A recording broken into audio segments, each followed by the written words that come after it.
আলোচনায় অংশগ্রহণ করবেন মাননীয় সদস্য জনাব মোহাম্মদ আব্দুল মজিদ, 250 কুমিল্লা 2। আপনার সময় 5 মিনিট। ধন্যবাদ।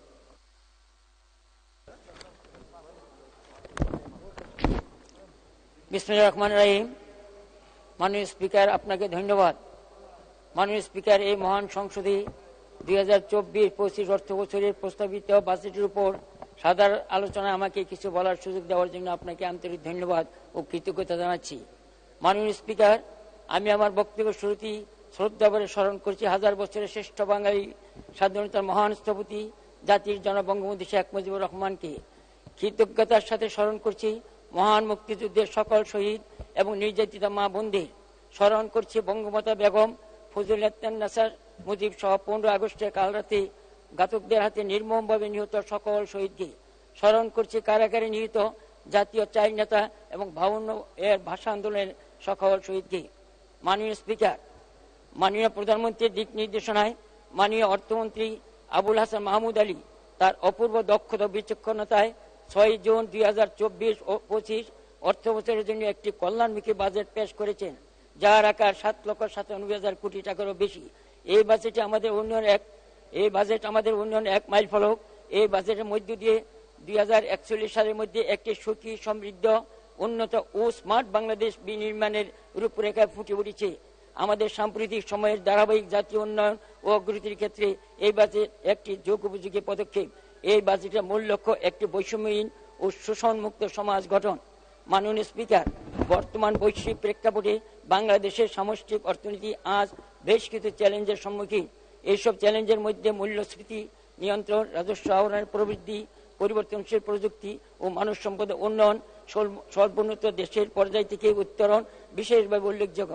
বৈশ্বিক প্রেক্ষাপটে উদ্ভূত এই ধরনের সকল চ্যালেঞ্জ মোকাবেলার লক্ষ্যে বর্তমান সরকারের প্রথম বাজেটে কার্যকর নীতি কৌশল অন্তর্ভুক্ত হয়েছে বলে আমি মনে করি।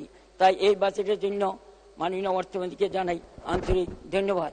মাননীয় স্পিকার, প্রস্তাবিত বাজেটে শিক্ষা প্রযুক্তি খাতকে অগ্রাধিকার দেওয়া হয়েছে। এই খাতে মোট বাজেটের 14% ব্যয় হবে টাকার অঙ্কে, যা 1,11,157 কোটি টাকা।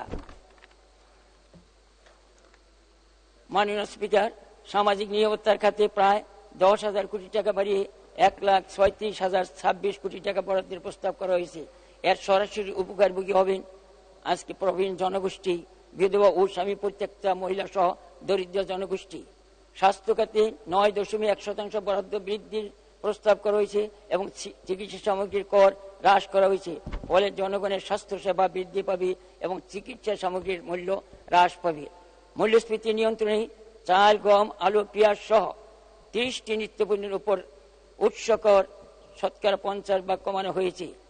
কৃষি আমাদের প্রাণ, তাই কৃষি ও কৃষকদের কথা চিন্তা করে কৃষি ও জ্বালানি খাতে ভর্তুকি রাখা হয়েছে। এইসব পদক্ষেপ বর্তমান আওয়ামী লীগ সরকারের জনবন্ধব নীতির প্রতিফলন। মাননীয় স্পিকার, আমার নির্বাচনী এলাকা কুমিল্লা 2, হোমনা, মেঘনা। অত্র এলাকার জনগণ তাদের মূল্যবান ভোট দিয়ে আমাকে এই মহান সংসদে পাঠিয়েছেন। আজ আমি আমার এলাকার জনগণকে আন্তরিক ধন্যবাদ, কৃতজ্ঞতা জানাচ্ছি। এখন তাদের পক্ষে আমি কিছু দাবি আপনার মাধ্যমে তুলে ধরতে চাই। মাননীয় স্পিকার, টেকসই উন্নয়নের জন্য প্রয়োজন ধারাবাহিকতা। বিগত 1.5 দশকে বাংলাদেশ আওয়ামী লীগ ধারাবাহিকভাবে দেশ সেবার সুযোগ পেয়েছে, তাই সারা বিশ্বে বাংলাদেশ আর উন্নয়নের রোল মডেল। কিন্তু দুঃখের বিষয়, স্বাধীনতার পর 1965 সাল থেকে আমাদের এই আসনটি দীর্ঘদিন আওয়ামী লীগের বাইরে ছিল। 1975 থেকে 90 সাল পর্যন্ত এই আসনটি 75 থেকে আমাদের 90 সাল পর্যন্ত আসনটি ছিল পর্যায়ক্রমে বিএনপি জাতীয় পার্টির দখলে। পরবর্তীতে বিএনপির এম.কে. আনোয়ার সাহেব 1991 থেকে 2013, জাতীয় পার্টির আমির হোসেন 2014 থেকে 2018, আওয়ামী লীগের সেলিম আহমেদ মেরি 2019 থেকে 2023 এবং সর্বশেষে 2024 সালে আমি অধ্যক্ষ আব্দুল মজিদ এই আসন থেকে সংসদ সদস্য নির্বাচিত হই। এইভাবে ঘন ঘন বিভিন্ন দলের সাংসদদের পালাবদলের কারণে এই আসনের জনগণ কাঙ্ক্ষিত উন্নয়ন থেকে পুরোপুরি বঞ্চিত। এই ব্যাপারে প্রয়োজনীয় পদক্ষেপ নেওয়ার জন্য মাননীয় প্রধানমন্ত্রী সহ সংশ্লিষ্ট মন্ত্রী মহোদয়গণের আশু দৃষ্টি কামনা করছি। আরও উল্লেখ করতে চাই, বহু পূর্বে হোমনা উপজেলা সদরে শেখ রাসেল মিনি স্টেডিয়াম স্থাপনের অনুমোদন লাভ করি। এই ব্যাপারে ভূমিও অধিগ্রহণ করা হয়, যার পরিমাণ 5 একর 83%। কিন্তু দুঃখের বিষয়, অনেক বছর পেরিয়ে গেলেও স্টেডিয়ামের কোনো। ধন্যবাদ মাননীয় সদস্য, আপনাকে অসংখ্য ধন্যবাদ। এখন আলোচনায় অংশগ্রহণ করবেন